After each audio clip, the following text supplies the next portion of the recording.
Now, with regard to the U.S. entering the fray, what we heard this morning very clearly from Secretary of Defense Pete Hegseth and the chairman of the Joint Chiefs, General Caine, but especially from Secretary of Defense, to a direct question, does this take us to regime change? He was crystal clear that he and the US military were given a very precise and focused mission, which was to go after and to devastate or destroy. He used a number of different verbs, the Iranian nuclear program, and that the limitations of this mission had been clearly conveyed publicly and privately to the Iranians.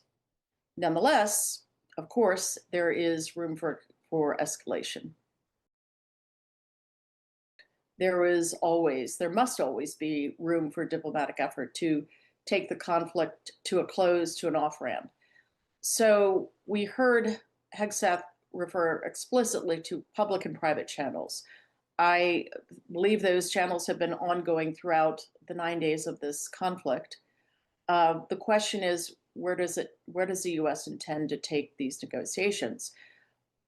At the outset in the 2 months of diplomatic effort led by Steve Witkoff, the president himself seemed to change the goalposts periodically, ultimately settling on the complete end of enrichment on Iranian soil. And that has been a red line for the Iranians.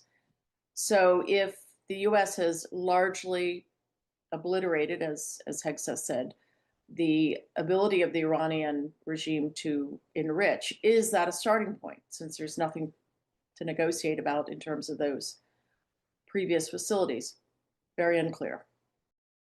What I would want people to understand, the American people to understand, is that there is enormous leverage now to be used for diplomatic purposes to end the threat, the nuclear threat that Iran has posed, with many of the other pieces of the suite of threats that the Iranian regime has built over decades, now largely disabled, not completely destroyed. Hezbollah is still out there, the Iraqi militias are out there, but the regime is in a profoundly weakened state. This is the moment to capitalize on that and to drive for a political settlement, lest the US and others be drawn into a wider war.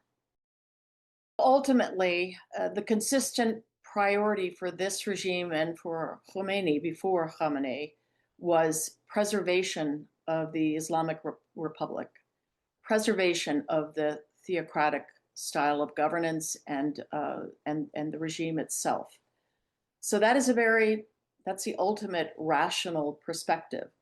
If the regime feels that its existence is at stake, it will use any weapons that come to hand, whether the arsenal of ballistic missiles, depleted conventional forces, terrorism, asymmetrical attacks.